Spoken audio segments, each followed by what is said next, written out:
Hi everybody and welcome to the channel. I am Christina and I'm glad you're here. Yup, läuft. Hello everybody and welcome to the channel. I'm Christina. I'm glad you're here. Today we're going to combine two things that I like the most, Huns and rants. This is a video where Huns are ranting because of unimaginable things happening to them. And this is just for entertainment purposes. I think it's lighthearted, it's fun, and we're going to start with Christa Parney, Salvaged Soul, Christa Rodriguez, now known as Christa Crawford, who had a lot to say because Monat's annual conference didn't go as well as planned. And she will tell us why she's not triggered at all, why this is not a problem for her at all, while she's on her social media for minutes and minutes and minutes and slides and lives and reels. She's not triggered at all, okay? Do not believe that she is bothered. She's not. As some background information, Christa, who now has more aliases than a secret agent, she flew to Monations and she was invited by Eric Worre and by Ray Urdaneta to go onto a private jet and to fly from Las Vegas to Orlando, where Monat held their convention. And of course she had to post about it because it is not real if you don't post about it. And this post of her and her family arriving caused some drama. So that is the background. Let's listen to what Christa has to say herself and let's have some fun.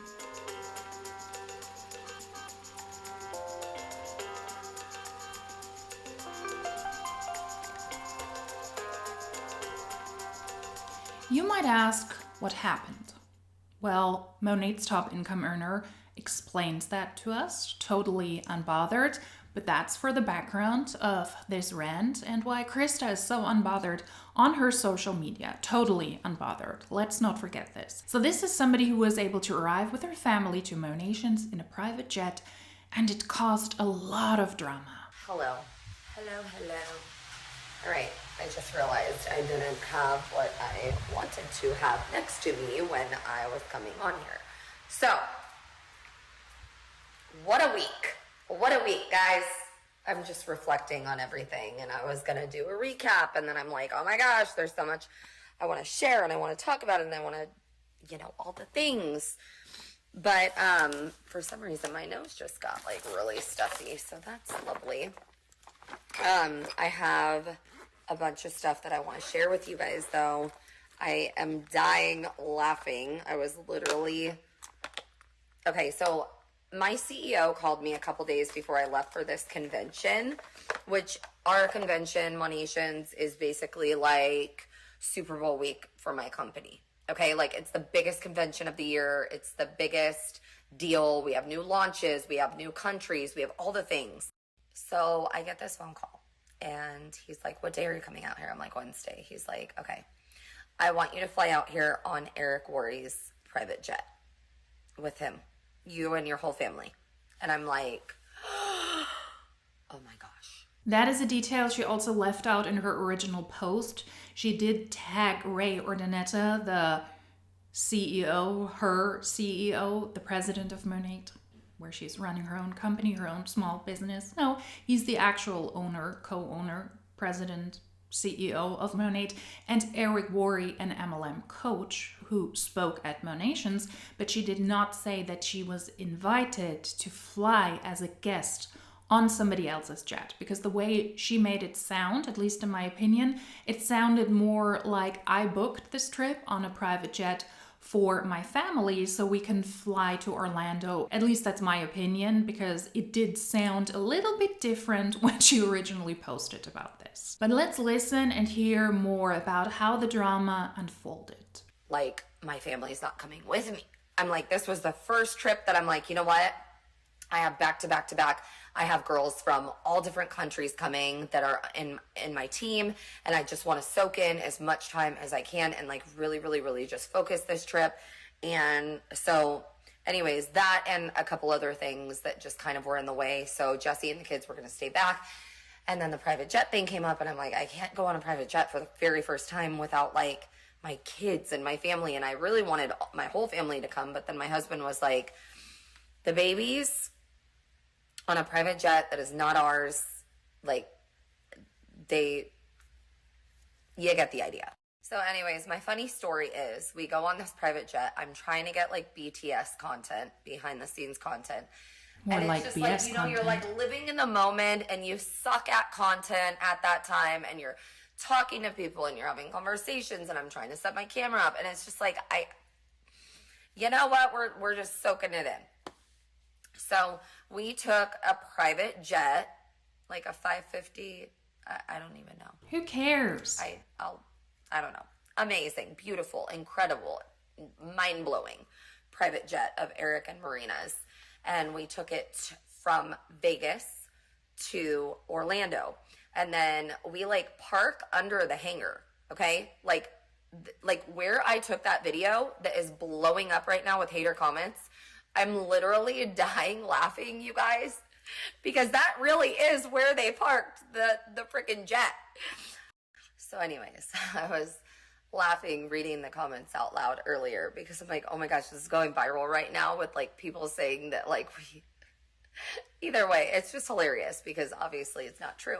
That really is where where the pilot parked the plane. Like, I don't know. They're just, maybe I haven't seen any like balling like that.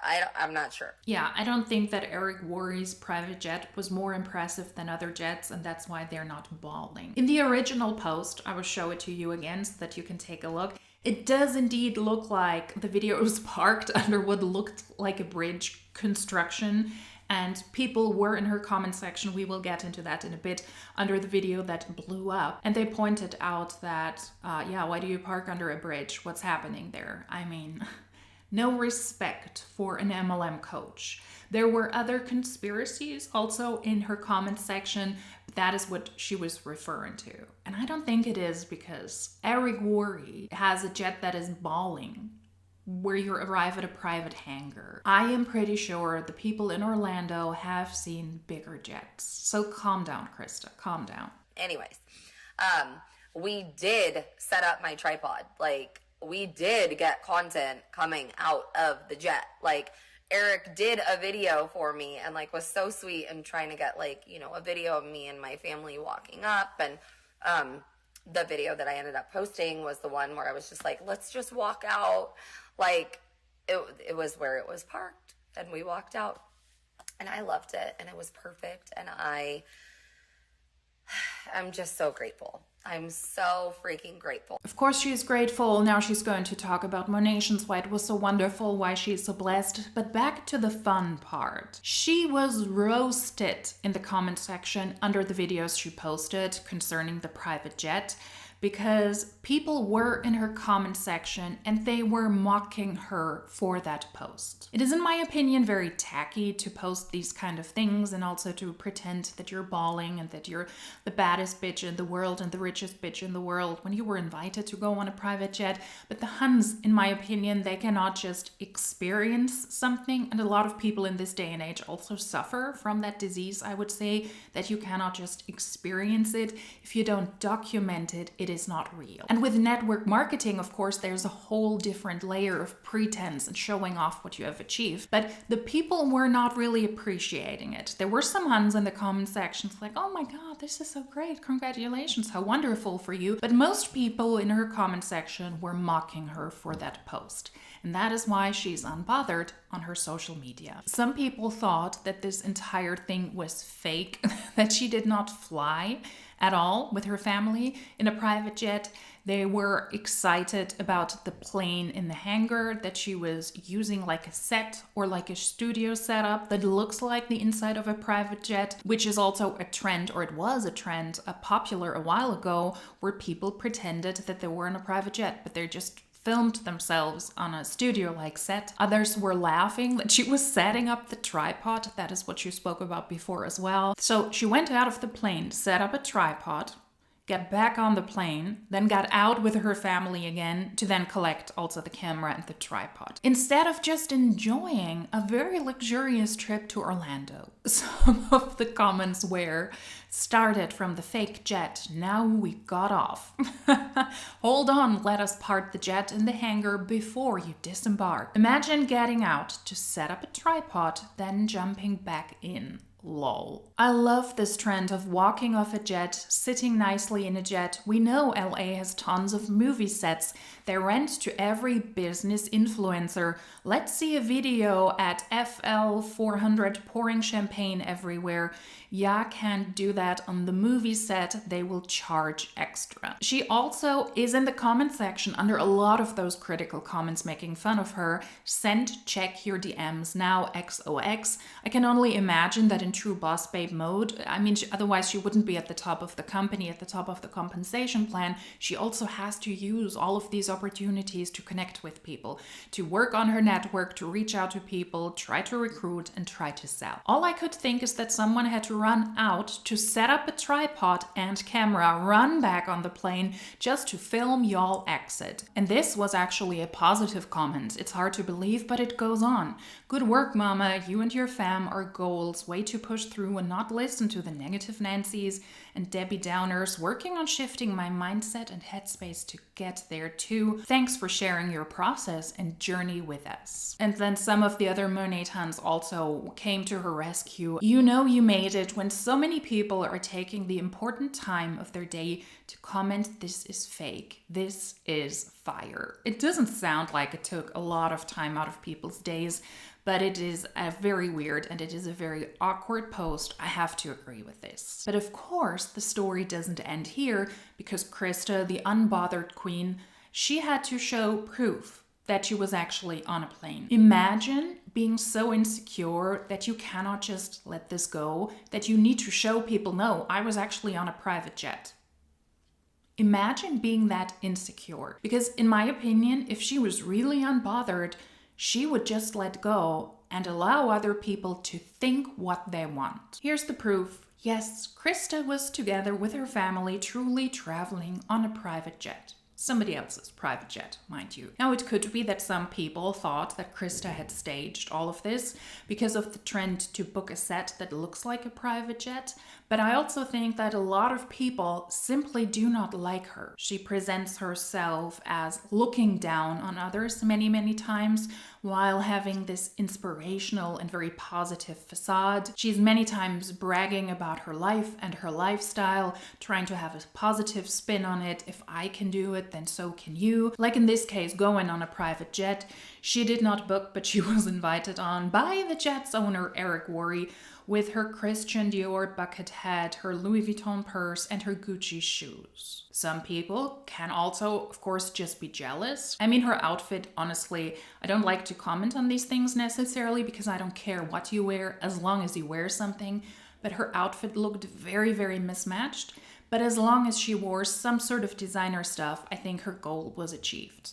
It is important to show off what you have, and you have the ability to wear a lot of designer stuff while going on a private jet that you don't own, that you didn't even lease yourself. I think that was the goal of this entire post. Yeah, some people might be jealous of that. That could be true, but in my opinion, this is just rather tacky. I don't know. I would like to hear your opinion about this. Of course, there's a certain excitement if you're being invited to fly on a private jet for the first time, or business class, or first class, for example. All of these things can be really exciting, but in my opinion, this is just tacky. And with the context of network marketing, it is also extremely predatory to lure more people into Monat, a tanking MLM, as we have seen at Monations 2024, where most people lose money so that she can continue to profit. And I do believe that a lot of people simply do not like her. Christa now posts under the name of Christa Crawford, not anymore as Christa Parney, Salvaged Soul, Christa Rodriguez, that's what she was called in the Scammer Hall of Fame, as I like to call it. And Hannah Alonso also pointed that out in her second part of Monat, a Dying MLM, something like this. I will link it down below. It was really interesting. Go ahead and watch that if you like Monat content, then you very likely already know that. But Christa was outed for doing things that are against Monat's compliance that would actually have to get her terminated, like buying people's business prices out, for example. And that is why a lot of the scammy Huns in Monat now very likely, in order to avoid that type of criticism, very likely post under a different name. It is possible that this name change on her Instagram could have also contributed to more people posting specifically on that. I'm sure there are a lot of disgruntled former Monat distributors on her team who have seen what she did illegally and unethically to push her business, to further her business while yelling at them that they are not doing enough. Then this entire jet thing was a trend a while ago, and that could have caused all of the attention on the post. And a lot of people, I believe, simply do not like her because of the way she presents herself. But that was a lovely rant of somebody who's completely not bothered. Of course. You want to see more rants? Then let's go. We will take a look now at a former Hun who turned MLM coach, and she has to rant about self-sabotage in network marketing. It is ridiculous to me how someone can sit back and complain about their lack of results when they do everything to set them up for failure. You say you have a goal to make more money. You don't prioritize it. You don't use a calendar. You're not intentional. You don't even process it. You don't show up. You don't lean in. You don't take notes. You make every excuse as to why you can't instead of why you should. And you're baffled. You've gassed at all the flabbers on why you're not making money. Wild. Happy Tuesday. Happy Tuesday to you as well, and I agree, it is wild, although someone doesn't seem to have a happy Tuesday. This is gaslighting one-on-one in my opinion, to yell at network marketers that if they're not successful, it is because of self-sabotage. Did you know that? If you were in a network marketing company, you were not successful, you weren't able to make a profit, it is not because the business model is not designed for most people to make a profit. No, it has to do with self-sabotage. It's your fault. The starting point is already that you are not successful and you're complaining about it because you set yourself up for failure. Also, this is somebody sitting in a car, so it could be great, or it could have been great for Huns and cars, but I mean, this is Huns and rants, so we're going to talk about this in Huns and rants. In order to make money, she says, you need to prioritize it, be intentional, and process it, whatever that means. There are not a lot of specific in those weird type of, I want to say pitches, but it's not a pitch, in this case rants.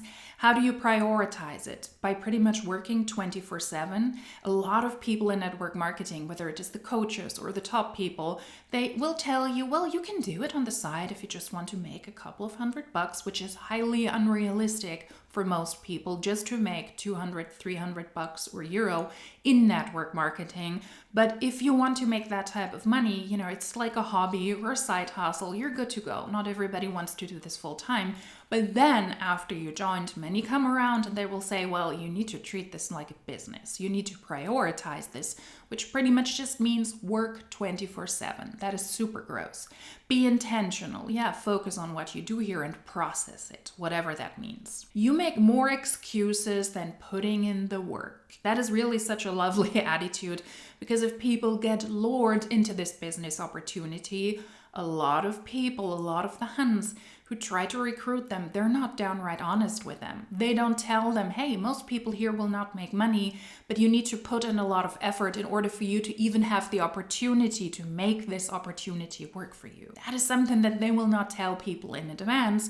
And then they're surprised when some of the distributors wake up and say, hey, what am I doing here? I put so much time and effort into this for a meager outcome, and it's not really about selling products. I need to recruit a lot of people. Then I recruited a couple of people. I mean, I'm somewhat successful in this industry comparing it to other people, but then those people will leave again because the products are really pricey, staying in the company is pricey, and if people want to make somewhat of a side hustle, this is really not a great side hustle opportunity. So you're not telling me the truth how I can make money. And now I'm telling you that this is probably not for me, because I realized that it is a shit show. I'm working a lot, I'm recruiting all the people, I'm selling product as my upline told me, but it is not working out. So no, that's not most of the people putting in more excuses than work. It is an excuse from the top people and from the coaches to make a bad business opportunity sound a lot better than it is, because it has to be your fault. It's never the MLM's fault, the coach's fault, your upline's fault. And if we take a look at the FTC and at all income disclosure statements that are available on the market, industry-wide, most people lose money, and that is by design. That is inherent in the network marketing model, but that is not something she speaks about. Because if everybody in network marketing was able to make money, then it would not work. Then it would not be an MLM. This is not just ranting, but this is gaslighting and victim blaming, and unfortunately all of these things are very, very common in network marketing. So if you ever have somebody treat you like this, exit. Exit a call, exit a coaching program, and exit the network marketing company, because people deserve so much better than that kind of treatment. Yikes. And the final rant is from a monat Hun who is ranting about her Cadillac, which I find very, very fitting, because this is somebody who's still in monat, who's still trying to make this work for her. And it kind of shows the downfall of monat beautifully, that the Huns are on their social media and they're not even able to hold back anymore on the car program, and that Cadillacs are not great cars, at least in her opinion. Well, let's have a little story time on why I'm in Paul's car and not mine. This morning, we got up, we're running on time. I am exiting the house and I get in my car and I turn it on to like start the air and get the kids in. And it sounds like it's weird. It's like almost like a rumbly, and then it starts. And then it goes, Mama, your car sounds weird. And I said, yeah, it does. So I get in my car about to take off. My engine light is on. It's on.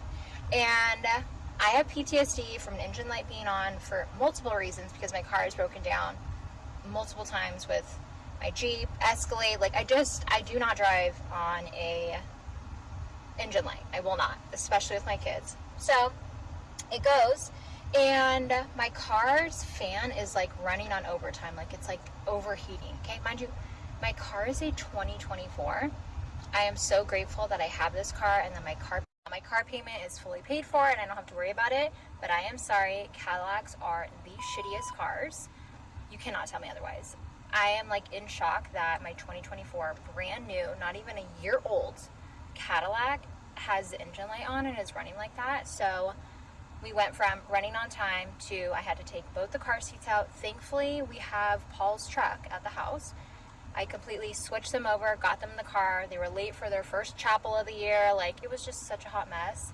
And I'm so annoyed because I need to get my car towed to Cadillac to figure out what that is going on. And it's just not a good start to my morning. Anyways, we are looking at the bright side of things, that I actually have a car to drive around and I could take my kids this morning, and that we have an extra car and a car that has AC and is running. And so the kids went to their first chapel. I got to like catch the last 20 minutes of it, which was nice. I just got out of the gym, got my frustration out with a good sweat and a leg day, and we're going to try to make the best of what time I have left before I go get the kids. I'm not making fun of the fact that her car broke down. I can only imagine how stressful that must be, especially if you're not knowledgeable in the mechanic of a car. Everything that pops up, every light that is unusual is very concerning, and it's good that she didn't drive, especially with her kids in the car. But could this be the ghost of monat future saying, hey, get out. This is not working for you. Cadillacs are shitty cars. I don't know. I never drove a Cadillac. And not even 1-year-old cars shouldn't break down. She said that the car is paid for. If you're able to participate in the car program, you need to hit one of the middle ranks. Depending on your rank, you either get $500, $750, or $1,000 car payment, monthly payment that may or may not cover the expenses of the car. So the leasing payments might be covered by that, they might not. Getting gas, getting insurance, upkeep, getting a car towed to get it checked out at the dealership might not be covered. by the money that monat pays her. Depending on the rank she is at, like I said, you can get between $500 and $1,000. And all of these things are expenses. But if the expenses that you have concerning the car, if they exceed monat's car payment, then you have to come up for this yourself. I guess a regular 9-to-5 job that her husband has a car and can pay this with a regular job, that is really, really helpful. And if you are in monat and if you drop in rank, then monat will not pay for the car at all. If you drop in rank, then you will receive a lower monthly payment. And if you drop below the MM rank, that is the Cadillac rank, then you will not get money from monat at all. They have 2 grace months in a year. They cannot be consecutive months, but you might end up with a really, really pricey car that you cannot afford if you drop in rank, and then all of these expenses, all of the upkeep, towing a Cadillac away, getting it fixed at the dealership, all of that falls into your responsibility, and you need to pay for all of those expenses out of your own pocket, which can get pricey really, really quickly. Maybe monat, if they really wanted to do something for their distributors, they should get rid of the car program and maybe include a bike program. At least those are more affordable. Bikes can be pricey as well, but at least the upkeep is not that intense. You don't need to buy gas for that. It could be an option. It could be that the universe, God, ghosts, whatever you believe in, angels, kobolds, that they're trying to tell the Huns, get out as soon as you can. Not only out of the car program and a not fully paid for car, but get out of monat. Huns and rants, it could be a new series on this channel as well, although the last one could yet again have been a part of Huns in cars as well. I do have Huns in cars, Huns and hats, and now Huns in rants. I find that very much on brand for this channel. If you like this video, subscribe, give the video a thumbs up. If you would like to comment something, feel free to do that in the comment section down below. That helps the channel out a lot. A big thank you to the channel members. I really appreciate your support. A big thank you to the people who consistently watch the videos, engage in the comment section, are interested in the videos. I really, really appreciate that you're here each and every week, twice. A big thank you also to the people who newly joined. There has been a good amount of growth on this channel recently, and it is really, really cool to see. So hello and welcome, and thank you for your support. And if you like these types of videos, then hopefully I will see you in my next one. Until then, cheers!